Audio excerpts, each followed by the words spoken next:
One of the biggest misconceptions in all of this health insurance game that we're in is that you cannot save money while simultaneously enriching the health plans exactly. of employees. It's actually the exact opposite. Welcome to Self-Funded with Spencer, sponsored by Pareto Health, ClaimDoc, and PlanSight. Whether we're discussing innovative new healthcare strategies, exposing hidden revenue streams or misaligned incentives, or even just cheering on the next generation of this industry, we promise you that you're going to learn something. So thank you for joining us for another great conversation about the future of healthcare. Yeah, and I think you're right. It's at a high level awareness of the existence of these solutions even being out there. Yeah. Because you hear a lot, healthcare is broken or the fully insured market is broken, and that's something I would say, Yeah. on behalf of Pareto or here.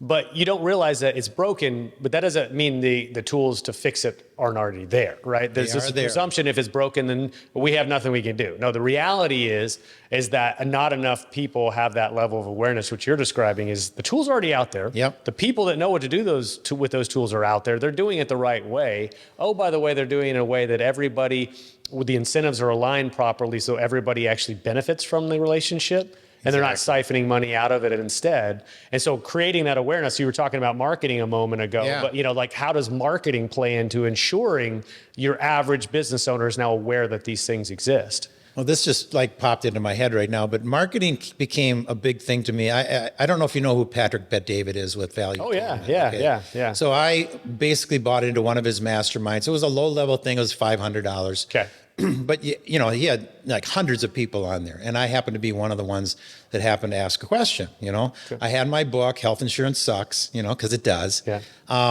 Told him about that, and he goes, "Hey, John, let me just tell you something right at the beginning here. Most salespeople suck at marketing." Yeah. And I'm like, okay, I could have taken that real personally, but after I really thought about it, okay, I do suck in marketing, okay? I really do, okay? And most that was a nice $500 lesson right there, yeah. Yeah, it's so in our world right now, we just got Zoom introduced here about 4 or 5 years ago, which changed everything. And technology is literally moving everything in that direction. Mm-hmm. But, when I first started in the business, I was given the phone book at Mass Mutual and say, hey, go find them, go sell them and bring them home, Mass Mutual would take their cut, I'd take my small percentage. And it was just this struggling kind of thing. But now marketing can be done 24/7, mm-hmm.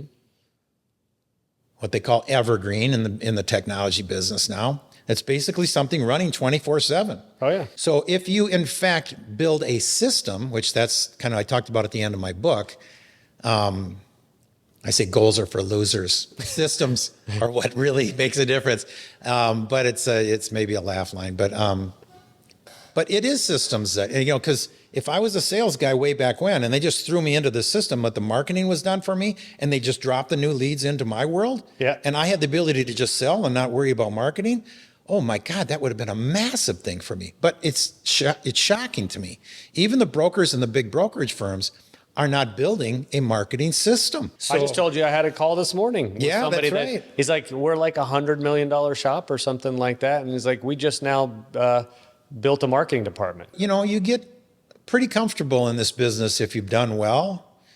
And that's one thing that is out there for me. I think brokers in a general sense have been maligned in a number of different capacities and saying maybe that they're lazy or they don't care. I don't think that's true. I think they just don't understand that there's sometimes another system that could be out there for them to just plug themselves into and at the top of the funnel start dropping leads into their world, and they would love that.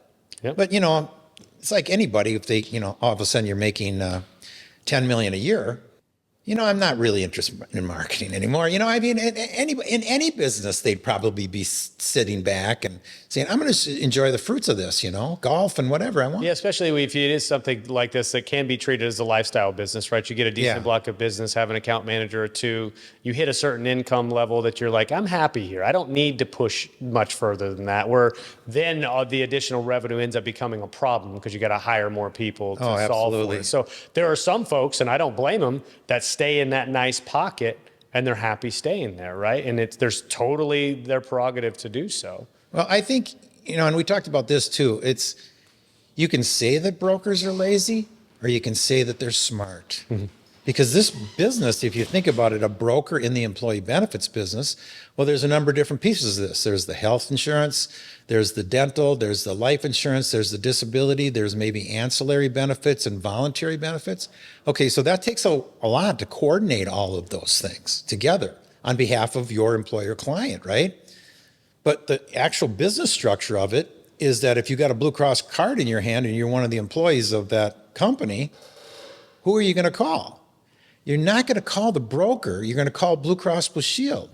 You're going to call Unum if it's a disability question or a life insurance. Or you're going to call Delta Dental in our state of Minnesota for your dental questions. So the business model is brilliant if you think about it, because you're coordinating everything on their behalf, but then it should be running pretty well, because the vendors, if they don't do well, they're going to lose your business. Absolutely. But I want to go, before we move on, and I want to actually crystallize exactly like what made you go down the space or want to invest in your time in this idea of solving the broker RFP. But before we do that, you mentioned that sales is 24/7 too. And that's where it's easy for people to understand, marketing because of Facebook ads and websites that are always there. Marketing, that makes sense 24/7. Right. But when you say sales is 24/7, what do you mean by that? Yeah, I just recently hired a company called Upper Hand Creative. Great company. They basically are going to do all of my personal videos for me. And basically I do 4 hours a month, and then they splice it up and they put it out there into the social media world where most people live. I found them on a Facebook ad. I mean, I find other people on LinkedIn ads. But, that's what I'm trying to create, is a machine that allows me to go out into the marketplace, and we talked about companies of maybe 100 to 1,000 employees. That's a pretty mid-market world. And say, if they notice one of my ads online or notice one of my videos on LinkedIn, they might contact us and it might actually start the process. So Brendan Burchard is brilliant. He did that Experts Academy with all of his videos and modules, and you never actually had them. But we talked about this just a moment ago. Even with AI, even with everything coming in and how it's going to just blow up in the marketing and sales area, people still want to deal with people. Oh, absolutely. And, they talk about in the marketing world, know, like, and trust, or KLT is everything's an acronym, right? Yep. But when you got a company of 1,000, 2,000, 5,000 employees, you want to know who you're dealing with. Yeah. How they're running their systems, how they're overlooking the plan. So, the marketing side is more of the electronic side, but the sales side, what happened to me just in the last 2 weeks is I ran into a company, and it was on a Facebook ad again, but is a 25-year-old guy who owns this marketing company. Basically what they will do is they'll go around in my niche market all around the United States, again, 100 to 1,000 if that's where, and go into zero in on CFOs if that's who I want to talk with, okay? And they'll get emails into their inbox, bypass all of the spam and everything else. But then they played me back a minute 40 interview. They said that we'll get appointments on your calendar. And let me tell you about one of the guys. Here's a guy who just did the interview with a guy just a couple weeks ago, or basically a cold call. So he emailed him, followed up with a cold call. It was a British accent. Hi, John, this is so-and-so from whatever, very, you always kind of listen a little closer when there's a British accent. I don't know, they're smarter than us. They sound smarter. I don't know. Whatever it is, I listened to this minute 40. There was the guy on the other end. He finally got the appointment, set it up for a 30-minute appointment online. He says, that's what we do for you too. And I said, wow, I mean, who's that guy? The British guy? No, that was an AI generated voice. It wasn't even a real guy. Right. That's also, there's a risk there, not even a risk, a threat, I would say, from you salespeople, marketing people, cold calling. There's a threat that AI could potentially do certain components of the job more effectively. The opportunity on the other side, though, is if we all know that's now proliferating and everybody's getting these calls and aren't sure if they're actually talking to a real person on a Zoom, or how much more powerful is knowing for certain that you're having a conversation with another human being. And And we talk about this all the time. For decades, we've talked about this is not a healthcare system, it's a sick care system. So in the area, it's not so much in AI, but in the area of technology now, this is something that we didn't talk about before, but I need to at least put this story across. Sure. There's a new Tony Robbins company, started about 3 years ago, where basically if you have a company, anything over 50 employees, you can get a full body scan with the highest medical professionals kind of analyzing what's going on before anything happens to you. So my wife and I flew down to Naples. We spent a lot of money doing this, but for companies of 50 or more, this particular company, Tony Robbins' new company, will allow every single employee, spouse, or child to get their scannings done for free. But this is the story that you don't know. Okay. I flew down to Naples, Florida. I met with Dr. William Kapp, who was the CEO at that time of Fountain Life. It's an organization down there that's kind of connected with this program. And I'd heard this story about stem cells, Okay. but didn't really know if it was true. I heard Dr. Kapp actually talk about this in a podcast. And stem cells is a remarkable thing. I didn't know how remarkable until I had to validate this. So I asked him, I said, look, you got to tell me if this is true or not. I heard you say on a podcast that if somebody now comes in as a burn victim into a hospital and they have their entire face just burned, that you can put stem cells into liquid form, put it in a spray bottle, spray it on their face, Wow. and their face will come back within weeks. Holy cow. He goes, that's absolutely happening right now. Yeah. Whoa. And that sounds like Batman, doesn't it, or something? Sounds science fiction. There's It no does doubt sound, about but that. it's Yeah. real. So they're actually in this health care model rather than sick care model. Right. You know, ultimately, one of the things I'm very adamant is that if we don't make the health of the United States population better, healthier, whatever you want to Right. say, the healthcare system, which most people think health insurance and health care, the health insurance system could collapse as a result of that. And the way Yeah. that you actually impact the overall spend on GDP for health care is you go downstream and improve the quality of life and the health of the individuals, and you Yeah. do that at scale. So the more our system can divert its attention away from acute sick care to actual health care, Right. the better off our entire country is going to be as a result of that. Exactly. Pareto Health is the manager of the largest employee benefits group captive in the United States. And it's also now the main sponsor of the Self-Funded with Spencer podcast. I chose to partner with Pareto Health for three main reasons. Number one, their dedication to improving the world of health benefits. Number two, their mission to reduce volatility and to make self-funding simple for mid-sized employers. And number three, the strength and scale of their program. With over 2,300 member groups and more than $1 billion of stop-loss premium under management, Pareto Health is the most robust solution of its kind in the country, period. Stay tuned for more information because I'm sure I'll be featuring them on an episode of the podcast very soon. Visit Pareto Health at paretohealth.com or follow them on LinkedIn to stay up to date on the latest news and developments. When you hear the word insurance in your world, what comes to your mind first? The first is fully insured insurance, or just contract. If you're going to go downstream, contracts, Or just premium, insurance, even if it's not in the health insurance, just insurance in general. is risk. Risk management. Yeah. You know, so if you think about the big insurance companies in the nation, we call them the BUCAs, you know, the Blue Cross United, Cigna, Aetna, so forth and so on. Now some piece of legislation came in years ago, 2010, was implemented in 2014. Okay, so how are they risk managing a person's health insurance? When they come on, can they ask them questions about their health? No. Not anymore, not since 2014. I mean, I ran a company called True Choice Services way back in 2010, 2011, that we had to ask medical questions if we wanted to put them on individual plans. And then if they didn't get covered, if they didn't get approved, we had a fail-safe way of putting them back to a different plan Right. in Minnesota. And all 50 states, I think all but one had that. But, okay, if you go outside that system, and this is a little story I told in my book, we were in 2018, we were coming due on our Medica coverage, which is our group coverage that we had in Minnesota. It was a $4,000 HSA, high deductible health plan, and it was going up to almost $2,000 a month. And I thought, that's crazy, you know, that's like, so I started to research a little bit about health sharing, which most people don't know about, but health sharing has now moved into the business world now too. But health sharing is actually a way that you do have to have medical considerations. You do have to say, well, if I've already got cancer, had cancer, or a stroke, or heart issues, or whatever, it might not be a right fit. But it was a right fit for us. And I found out later on it's about 50 to 70% of America can fit into this.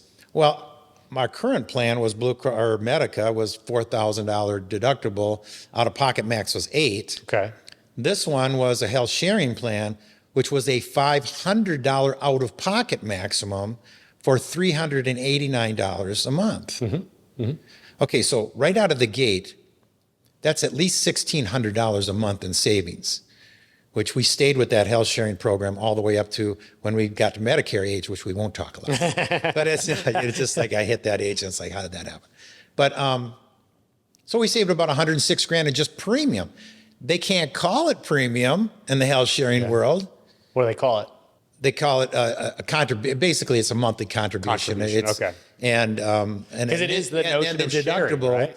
Is the $500 is called the initial unshared amount, or the IUA. Okay. Okay. So we got that in July of '89.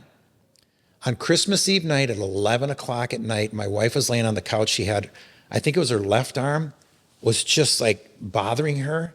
Okay. She's just laying, and she was going down, in a serious way. 911 just went to the emergency room. We were at Fairview Hospital from 11 o'clock at night until 3 in the morning. Turned out she had an infection. They never asked me for my card in the hospital. Okay. So anyway, got her fixed. Thank God, and everything went well. Got the bill about 6 weeks later for $6,750. Called Fairview Hospital and said, you know what? I'm just calling about this bill. She goes, yeah, okay, I got it. Which insurance do you have? We don't have insurance. We're cash payers. And she didn't even ask about what we were like health sharing or anything she says, hang on a second. Let me get to my other system. She went from here over to here. And in about 10 minutes, maybe less than that, she says, I'm going to send out your adjusted bill. It's $3,125. So it went from $6,750 to $3,125 in 10 minutes. Mm-hmm. I think, like you said, most people don't realize that not only is a cash number available, an amount is available, it's typically much, much less than what's billed and then ultimately even paid by that insurance arrangement, right? Which is almost crazy when you literally go, let me get out of this one system, go to this other system. It's almost, let me get out of the system where I was going to screw you over much worse. And now let me go to this normal system where a transaction happens and we exchange cash for a service and you pay much less as a result of that as well. And that's mind-boggling. I didn't think about it until right now, but that's probably the same system where they're going from the uninsured.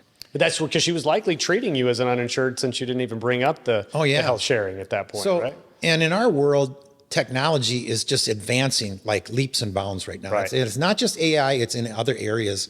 But there's a company that we haven't even talked about called Savos. I didn't even know about Savos. Okay. But they are in the business health sharing world where businesses can allow their employees to buy health sharing accounts. But they do real-time reimbursements right online where the member, if I had a broken ankle and whatever, it got fixed, they literally can see on Savos website that, okay, they've made it an offer. Maybe the hospital said it was going to be, $8,000. Savos makes an offer at $3,000 or whatever, and they do a real-time reimbursement. So they're doing that with self-insured plans. They're doing it with health sharing. So technology it's like quick. Okay.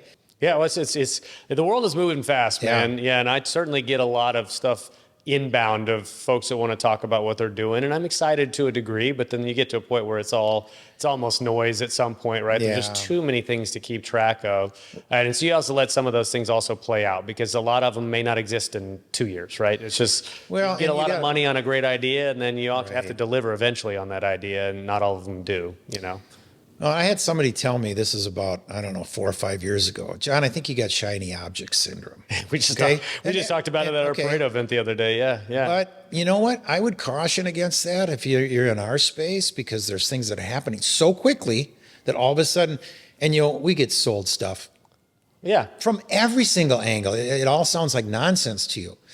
But the stuff that I've seen over the last 5 years have been such an incredible advancement so quickly that it's shocking. Yeah. So if I wouldn't have looked at that one shiny object. No, I get it. No, I'm guilty of some shiny object syndrome as well. But it's because some of them are very, very shiny and they actually deliver, like you're saying. Or some of them want to screw you. Or some they might as well. Which you gotta have your radar. You gotta watch out. What I was going to ask you though, John, is going back to this idea, this thesis that you have, is that there's a business to be built around assisting employers with a broker RFP. So what broker RFP, those that are unaware, is I have a current broker consultant today. I'm dissatisfied for some reason, or maybe it's time to go out to the market again. Right. And so I'm going to go put out an RFP or an RFI. Sometimes it might be called request for proposal, request for insurance. And I'm going to say, I'm looking for a new broker. Please respond to these questions. And I will filter down to then decide who ultimately I'm going to use as my new consultant, right? Yep.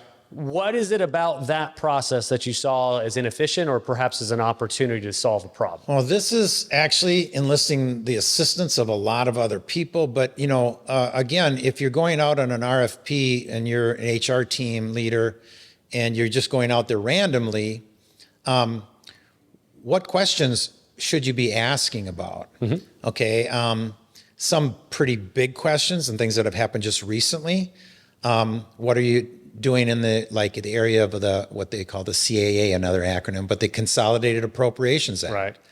And this is a requirement by law for employers to check off boxes that they have to do themselves to make sure that they're compliant. And there's serious penalties. I mean, serious penalties, okay? Yeah.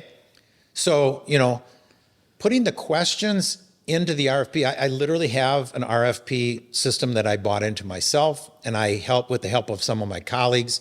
I said, look, what questions are really important to ask in the area of business healthcare, okay? In the area of deductibles, I mean, are you still dealing with the deductibles and the out-of-pocket maximums, or have you got a system that maybe can direct people towards the highest level performing areas of healthcare? And if they go there, you'll waive their deductible. I mean, Edison Healthcare is one I first got turned on to. It's in my book, where Tom Emmerich actually managed Walmart's plan for years. And so he set up what he calls centers of excellence all around the United States. Right. So basically heart issues, cancer issues, and so forth and so on. So he's got the Cleveland Clinic, the Mayo Clinic, and all these centers of excellence. And basically he told all the Walmart people, hey, if you go to the centers of excellence, you not only are going to be treated in the highest level of care, but you'll pay zero out of pocket. Okay. I remember reading that in your book. I read your, probably like you said, about the first 75 pages on the way up to Philadelphia this past week. And I think there was a number in there. I don't know if you remember offhand the amount of savings for Walmart in that first year of that center of excellence. Yeah. I mean, we're talking it was like, tens of millions or maybe hundreds. I can't remember how much. It was, I think their spend was at like $6 billion. Yeah. And they brought it out by 1.8 billion and kept it down. Yeah, that's wild. Yeah, that is wild. So now, I mean, Edison Healthcare can be brought down to companies of just 100 employees or more. Yeah. Okay, so who knows about that? Okay, not everybody knows about it. And all the brokers, they have their own systems, but if they want to have the highest level possible, they are going to really look at this. And then the other one was Dr. Keith Smith, which is, I think the top of the heap for me. I mean, Surgery Center of Oklahoma. I think you're going to have him on your podcast. Yeah. I'm not sure when the date is, but he's coming down soon.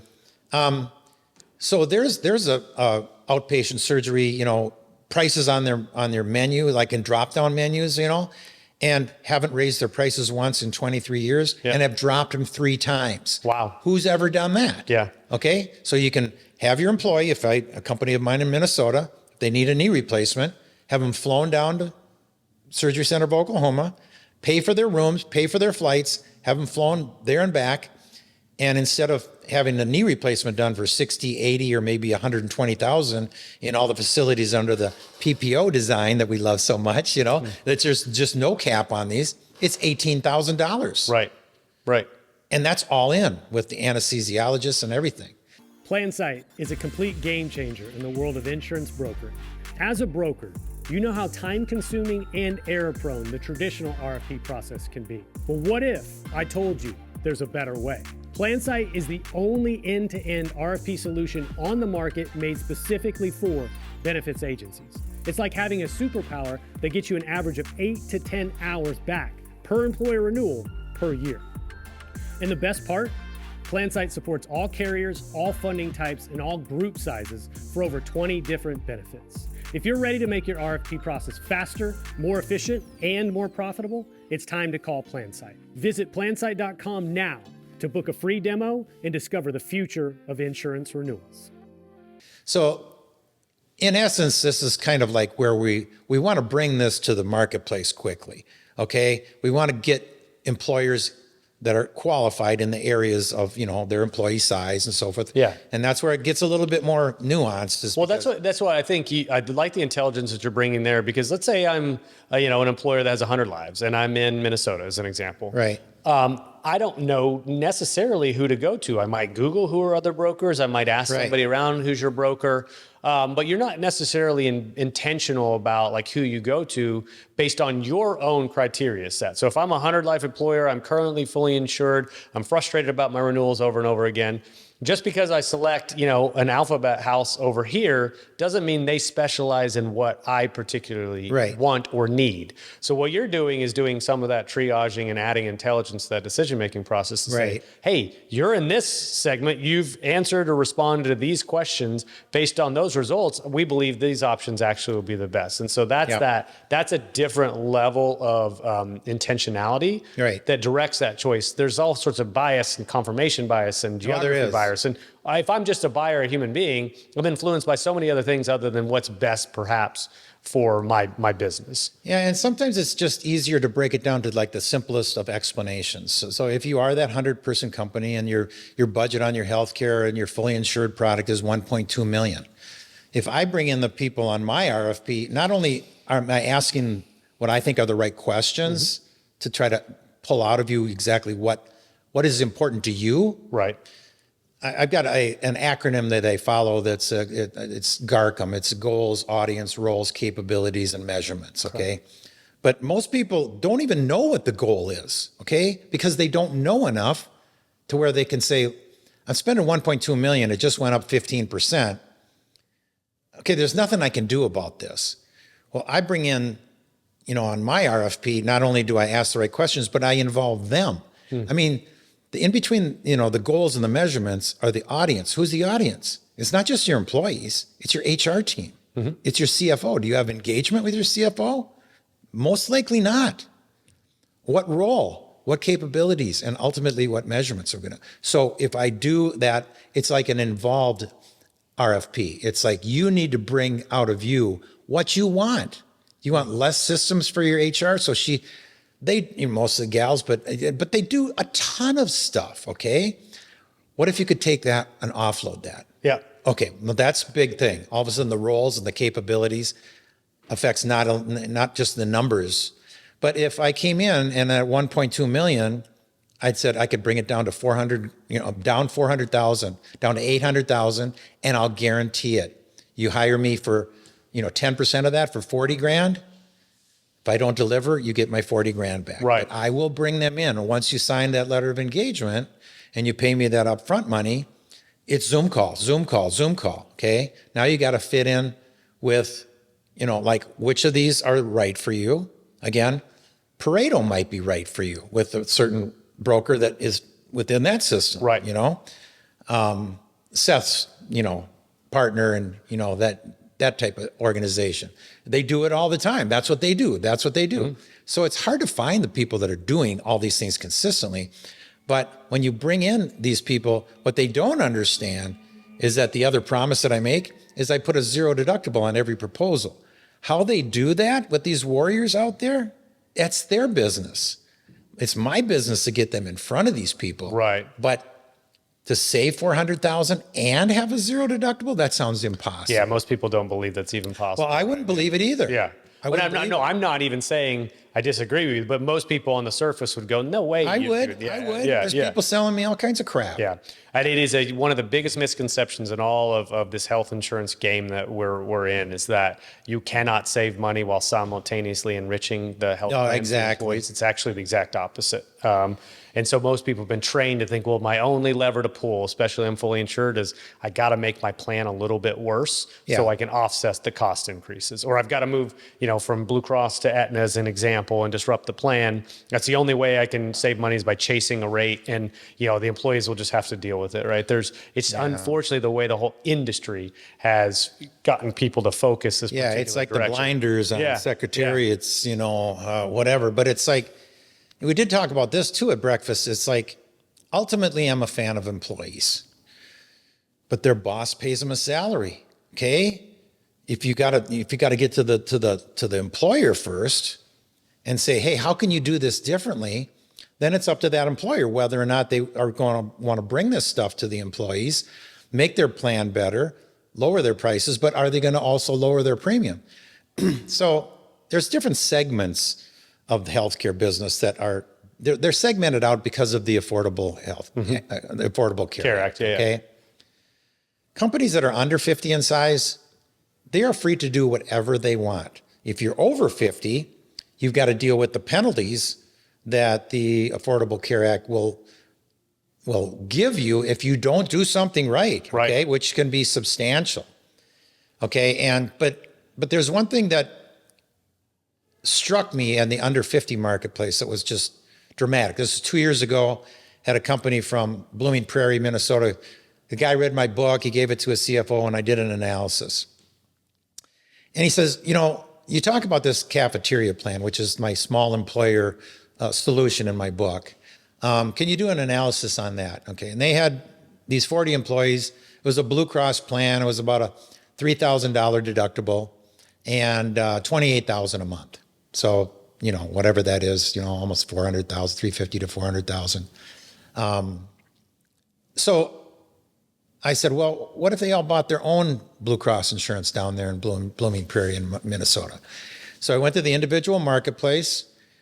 I said, okay, what would this, and I'm not going to go into all the details, but the funky part of this, the Affordable Care Act says, if you actually apply for individual insurance, the law states, which was embedded in the Inflation Protection Act just 2 years ago, that no one person or family can spend more than 8.5% of their income on health care or health insurance, okay?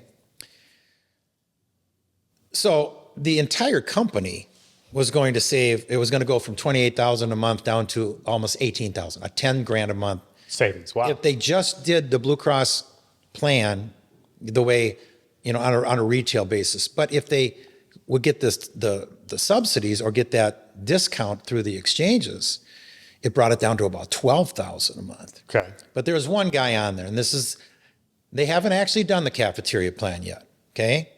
But there's one guy on there, Dan. He's in his, early 50s. He's got 4 kids on the plan. I think he lost his wife. His premium's $2,700 a month. Whew. The company's paying $974 or sufficiently $1,000 a month. Dan's paying $1,700. Jeez. I looked at the Blue Cross individual coverage with a $1,000 better deductible for Dan. Instead of $3,000, it was $2,000 a month. And the whole premium, Spencer, was $832 a month. And I was like, $832? Same network, same card, lower deductible. Okay. So the CFO said, well, if we did this, we're paying $974 for Dan right now. We'd probably pay $800 for Dan. So Dan would go from $1,700 a month to $32 a month the very next month if they did this. Yeah. And that's what lit me up. It was like, okay, how many other Dans are there out there? Yeah. Yeah. And so basically in form, the cafeteria plan says employers can just give reimbursement of money. Okay. It might be tax-free in some instances through what they call the ICHRA plan or the individual coverage. That's what I was going to ask you to even distinguish when you say cafeteria versus ICHRA. What is, because I featured ICHRAs before. The cafeteria plan is a customized ICHRA, okay? And I won't go into all the details of this, but this is really what I'm excited about bringing to the marketplace. It's going to be a launch of about April 1st to April 15th, where we're going to launch the cafeteria plan for brokers around the country. Okay. But it's basically a customized ICHRA that starts with compliance and ends with compliance. Okay. So you basically find out what category, there's 11 categories within the ICHRA. There's 4 functionally that you'll want to use in a customized plan. Do you want to open up the employees' doors for them to get cheaper insurance or not? Mm-hmm. Do you want to offer health sharing to them because it's available right now or not? So it's basically an employer that has to kind of get educated at the beginning of this. This is what's out there right now. But for brokers, what I put together is something that says, going back to that 100-person company at 1.2 million, okay, we might be able to bring that 1.2 million down to 600,000. Okay. And if the employer was paying 700,000 of that 1.2 million before, that employer now has the choice to pay the full premium, which they usually won't. They'll have some kind of skin in the game, but it's substantially less. But then they can use that extra amount that's in there to fund an HSA or an ICHRA, all these different things that they can do. But that's quite an arbitrage from 1.2 million to 600,000. Of course, yeah. What I'm telling brokers is if they're getting $20 per employee per month off their fully insured 20-person group, easily double that. Okay. Maybe even 3 times the revenue if you use the cafeteria plan. So what I've set up, and this is kind of, I totally get this with the broker world. Okay, a broker could go into their little 40-person group and do the enrollments for every 40 of those people. That's what's easy about a group plan. It's one contract, right? Mm-hmm. But that's a ton of work. So over the last 4 years, I've developed relationships with the high technology companies around the country, the eHealths of the world, the on exchange and off exchange, and literally the technology is there to where they just go on and click, answer questions.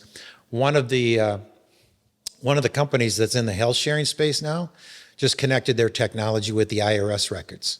Okay. So since it's an income related kind of thing for you to apply on exchange, like Dan could go on exchange and get that $832 one with Blue Cross Blue Shield. Well, they already know what their income is now. So they know what they qualify for. And once they say they're eligible, they go click, click, click. No health questions asked on the exchange.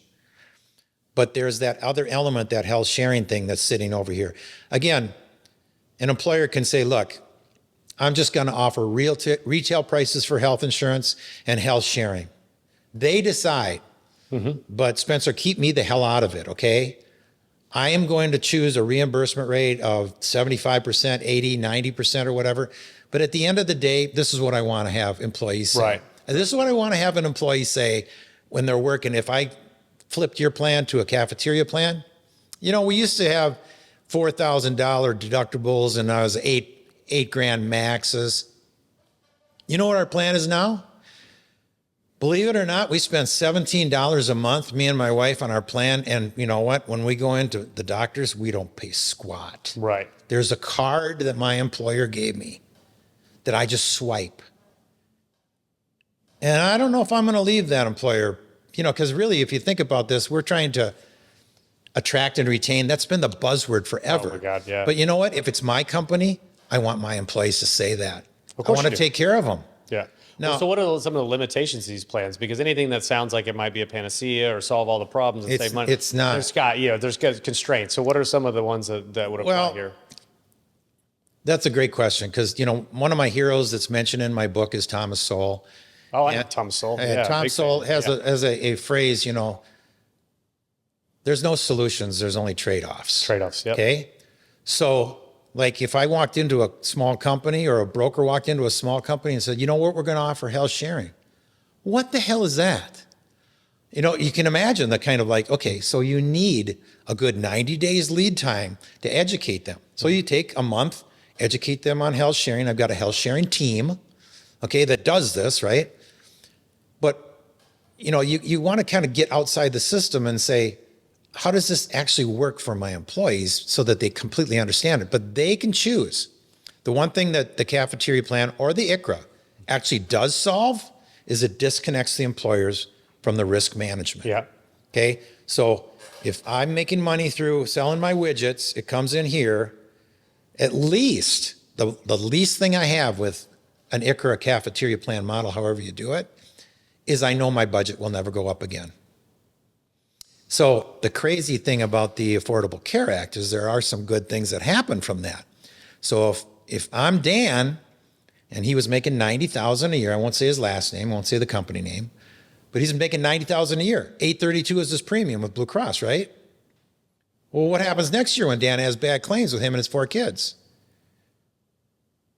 Weirdly, the bill says Dan's premium can't go up unless his income goes up. Okay. Now that's messed up. There's another word I was really tempted to use, but it's right. like, that is It's really, been dropped a couple that's times on really the podcast, messed up, yeah. okay? So who understands this? Nobody understands this, Yeah. really, in the depth that they really should. But in my world, working for that siding company, I was fortunate. I mean, working construction for 7 years, I actually never got hurt bad. Okay. But, if I did get hurt, I don't know what it would have cost. And you know what? Sometimes I don't want to know what it costs. I just don't. I just want to know if somebody's paying for this stuff. Right. Well, that's what we get in the shell game, right? That we have to deal with, that you talked about, like all the moving parts, and there's two schools of thought, right? And I think about an ICHRA now is almost like you said, the employer just throws their hands up and says, "I'm out of this altogether," Yeah. right? And then whereas Pareto, we would look for that employer that says, "Damn it, this sucks. There's got to be a better way, and I want to solve it." So it's a more of a paternalistic stay involved rather than wash your hands of it, right? And I'm not saying necessarily on the surface one is better or worse. Those are just kind of the decisions that They're get made. trade-offs, They're aren't they? trade-offs. But then, so what happens, right? And you and I were having this conversation, and I wanted to play devil's advocate a little bit. It's like, what happens if so many people make that decision, throw their hands up, I'm out of this business, now let's dump it on the exchange, and you get millions of new people on the exchange? Is there a point where there's just so much volume on the exchange and a lot of the bad risk that comes with it, and those premiums become unaffordable? Yep. Does it break the system that way? What do you think about that? That's a great kind of lead kind of thought into a kind of a deeper dive into, okay, so if you really go down into that system, well, first of all, I think we all understand we're not real big fans of the BUCAs in a general sense. Okay, their profits have been like this for decades, and as soon as the Affordable Care Act came in, and it went like this. So you can take the stance that, okay, I really don't care. I'm a small company. I just want out of this mess. I can do it that way. But if you really think it through, I don't think most people in our industry want a government takeover of the entire healthcare system. With you there. Yeah. Medicare for all. We already talked about what those reimbursement rates are right now. The hospitals would go out of business because they're so small, and it's a nonsense system. Plus the government just, it doesn't matter whatever their budget is. Dude, they just keep on raising up, they spent $2 trillion more last year than they took in our taxes. Did you know that in 2023? Yes. Okay, so that system, but that's not Blue Cross. And to your point, there are some small companies that are 20 to 40 or whatever in that range that say, look, how can I become like a part of a bigger system? I don't want to screw with my HR teams, all their systems. They got HRIS systems and how they do their COBRA, how they onboard and offboard, and it's all done electronically, okay? So if you did go down that world of the cafeteria plan, you have to be willing to go into a completely different system. Okay. And it's those trade-offs are not worth it sometimes, purely not worth it. So, I mean, we could talk about the details, and I'm not really interested, but you and I both know there's level funded options, there's captive options. Yeah. There's all kinds of things that exist, but at least from the people who are sitting down there at those lower levels that say, look, my business is everything to me and my employees are everything. A cafeteria plan model, if done right, can give them that $17 premium, $27 premium a month. And if you do it right, you can actually fund their deductibles for them. You can even have the employees kind of participate in it. There's Brendan Burchard. This is a brilliant business phrase, but I think it works in healthcare as well and in business healthcare. People, 5 words, people support what they create.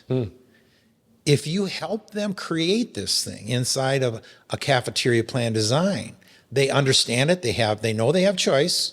They can go insurance, no questions asked for health sharing.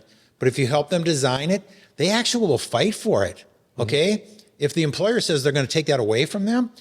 So it's easy to the employees kind of stay on the outside of things. The employer sits down with their broker, with their, controller or the CFO and the HR team, and they say, what are we going to do here? Well, if they, were able to be supported and create that thing themselves and say, look, here's my network, here's my RX plan. And there's Teladoc, there's all kinds of things that you can do now inside these things. I think that they will actually support it. And if you tell them, hey, based on what we did for you, there's limits on your increases each year too, by the way.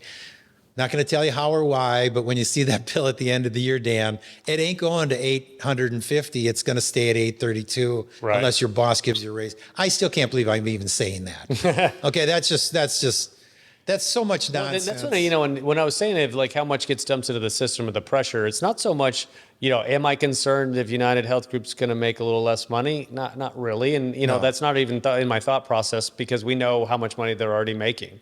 It's more about, is the system itself sort of pushed to this point of collapse, right? Yeah. And then what happens in the wake of collapse is my bigger concern, right? And so it's like, do you get out in front of it and try to control costs, or do you just shift it and funnel it over to that part, the exchange and put it into the individual market? You're just refunneling risk, right? You're not eliminating risk from the system. And so until we address the risk itself, and that risk is inherent to the health of the individual. Exactly. The system is going to keep going. It's going to cost more and more, and whether it's coming out of taxes or coming out of your paycheck, it's going to cost more and more money no matter what. And so I'm just thinking along, what are the third and fourth level of consequences for the choices that we make today? I think ClaimDoc is a medical claim auditing and member advocacy company. We provide fiduciary services to employer-sponsored benefit plans, and allowing them to create an environment where we ensure that the benefit plans are being charged in a fair and reasonable basis. My business is basically people, and it become a real simple transition. We thought it was going to be far more complex. I've saved, we'll say, hundreds of thousands of dollars. I could not say enough about ClaimDoc. And again, nobody can crystal ball this completely, but the way that the health sharing community has grown within the last 4 years, since that piece of legislation was signed January 1st of 2020 and allowed the ICHRA to exist. Mm-hmm. I mean, previous to that, there were pretty serious penalties, okay? HRA penalties, and the CPAs were saying, hey, don't even touch that thing, okay? But now it's come in, and now, the health sharing designs are out there that do risk manage everything. They actually don't have networks. But what would happen in 3 or 4 or 5 years if the health sharing communities continue to build the way that they have? Mm-hmm. Now, one of them, the leading one in my opinion, increased their enrollment in 2022 by 55%. Okay. Because what was happening is if you were at an employer and you were working for the employer, but your spouse and 2 kids weren't covered on it and they were paying $1,200 a month, they went to the health sharing community like I did way back in 2018 and found out, wow, I can spend $250 to $300 for that? So what happens if the health sharing, which is literally outside the system, mm-hmm. the cash paying system that companies like Savos are doing reconcile on claims and everything like that with, what happens if that continues to grow? Mm-hmm. If that continues to grow and they start to look at innovations as far as what about the people who can't get in? Okay. Yeah. What about the people who have heart issues, have cancer, have strokes and say, I can't really, what if that starts to innovate within there? What if they do like they used to do in the individual market in my old True Choice Services days? It says, if I could, at that particular time, this is in the back of my book, we did Snap Fitness's plan. We converted it in 2011, I think it was. Okay. Their rates were going up 40% with Blue Cross Blue Shield. We brought them down 20%, so it was a 60% spread. The individual rates back then, not only were the products statewide networks where you could go anywhere, you could go to the Mayo, but the rates were, and one particular company, preferred one, were 60% less than the group premiums back then. Wow. Okay. So this isn't health sharing, this is insurance, but it was risk managed. Mm-hmm. Why was it 60% less? Because guess what? You had to answer questions on Okay, I wasn't for that part of the bill. But I think what happened realistically is because of this trajectory, and in 2010 all of a sudden went like this, I think the insurance companies say, hey, you know what? Kind of sucks that we have unlimited, we got to pay out unlimited benefits now. There used to be a cap of 5 million, but now it's unlimited. Kind of sucks that we can't ask any medical questions anymore. But you know what? We're in. Because guess what? And you and I both know this. What's that knee replacement cost? What's the contract like with Blue Cross or Cigna or Aetna at that hospital? The knee replacement might be $140,000, and then they give them a 50% discount with their contracts, and it's $70,000. I got a deal. I never saw it because my whole plan covered it for $4,000. That was my out-of-pocket max. Yeah. But they can just do that over and over again. Yeah. And so the problem comes, and all of our self-funded employers don't even really understand this much, is that you have to take that big bucket. So that 1,700 person company that might be spending 20 million, okay, 2 to 3 million is in a bucket of their fixed expenses where they pay for stop loss insurance, all of their administrative stuff. But 18 million is that bucket where they are paying that 140 out, whatever it is, that knee replacement, whatever it is. It's like there's no cap on that.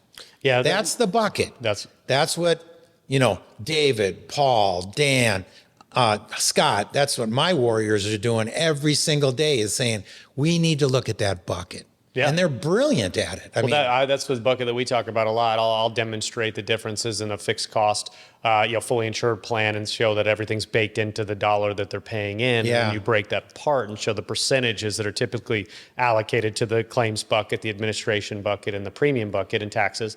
And you realize, oh, well, the majority of my plan is actually this bucket that I can affect by controlling the cost, which is that claims. And then that's where the light bulb, I think, starts to happen, where they go, oh, well, that's actually not a guaranteed cost.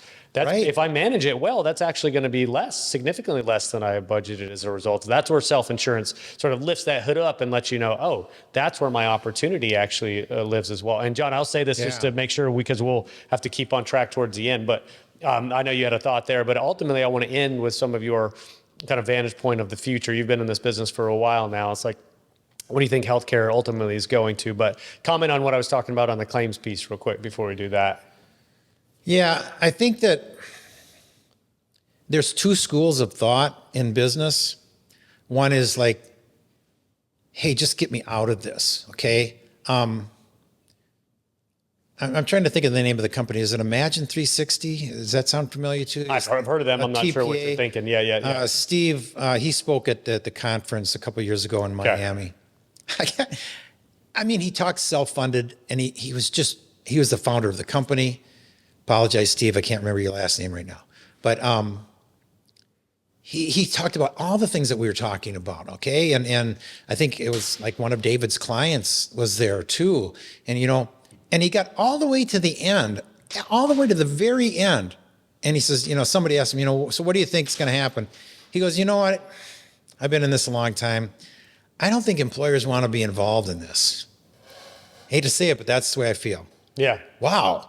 So his business revolves around them being attached to the contract. Yeah. I just think that when the smaller companies start to realize that they have the ability to have some freedom and just say, look, just allow me to disconnect. And if they can end up with that, hey, my premium's $18 a month and I don't pay for anything when I go in. If that's the result, let them go there. I think it would probably start at a grassroots level, maybe smaller companies around, and then maybe build up.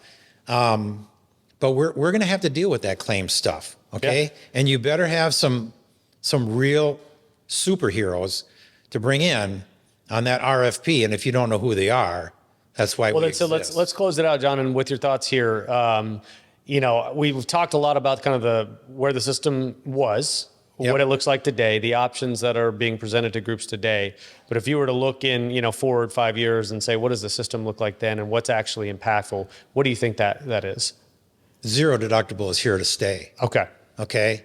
There's a high-tech platform right now that exists that Best Buy, Target, and Medtronic are on that has a zero deductible. Yeah. And everything's on your smartphone. It's a zero deductible. It's here.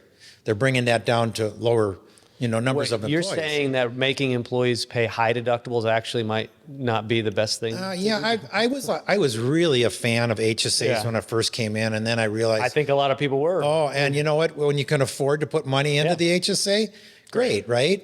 But And the reality is that I don't think they had the right outcomes. Like, well, it would have been great. And this isn't a perfect world, but there's only trade-offs, right? There's Right. no solutions, right?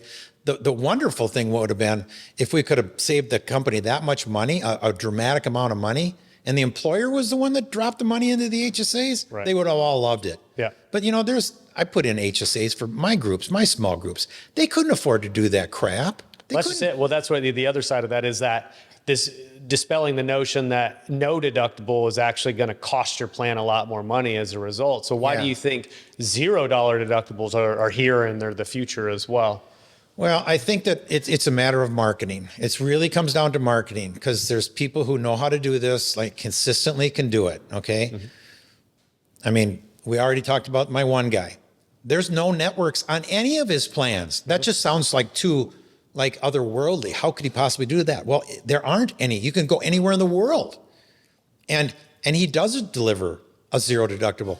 It's maybe a zero deductible, which kind of nudges people towards, hey, we have something internally, this, Center of Excellence program. Don't forget, you're going in for that big surgery. Can you utilize this? Because if you utilize it, the cost is going to be more reasonable. The care is going to be 5-star instead of 2-star, and we'll waive your deductible. Yeah. And it's just nothing. It's like a barge, that starts to turn the wheel to the left. How quickly is it going to go to the left? Yeah. Nothing moves quickly. Yeah. But this is what I want to probably end with. Technology is going to advance so quickly in the AI, that conversation that wasn't a real person. It's going to advance so quickly. And this is what my hope and dream is, okay? Netflix had a chance to buy out Blockbuster Video. Did you know that? Oh, I definitely knew that. Yeah. But they didn't, did they? Nope. Netflix went, you're gone. Streaming videos at home. No more going to the Blockbuster and picking up a video, plugging it into the VHS or whatever. I'm not even sure. I'm probably dating myself with the VHS. Oh, I had VHS. But yeah, VHS. But yeah, I get your point, right? It's like they didn't realize the existential threat. They thought that a physical, medium in which to distribute videos would always be there as a, the mechanism, and they didn't recognize it. No, you actually, not only is it going to erode your market share, it's going to eliminate your market share if you don't move to streaming. And I'm not saying I know how to do this right now. If you did, does it make sense that all of a sudden your employees through your intranet program for your company said, "Oh, I've got options to choose from when I pick my plans, and when I have a claim, there's a zero deductible option. Can I click on that? Oh yeah, you can click on that. Okay, so." I don't know what's going to happen in the future, but I would love to see the health sharing community advance so dramatically that it starts to squeeze out the Bucas of the world. Mm-hmm. Okay. And if it happens like Netflix happened with Blockbuster Video, great. I don't have a crystal ball on that, but I think that's what is going to advance everything quicker. Everything's going to be quicker. How we do things on our smartphone, how we relate to our health plans, everything is going to be in there. And I hope there's a zero deductible on everybody's phone in the future. I love that, man. That's a perfect way to end it. So, John, I appreciate your time, man. Thanks for the effort to coming down here. I hope the trip back is fruitful as well. But appreciate lending your voice, man, and even educating me about some things that I haven't heard of yet. I can't say enough good things about your show. You know how I feel about you. I think this is going to be an industry leading show in this particular area for years to come. Well, thanks, man. And whatever you want to do with it from there, it's up to you. I hope you're right, man. I hope you're right. Well, John, again, thanks again, man. We'll talk to you soon, okay? All right. Sounds good.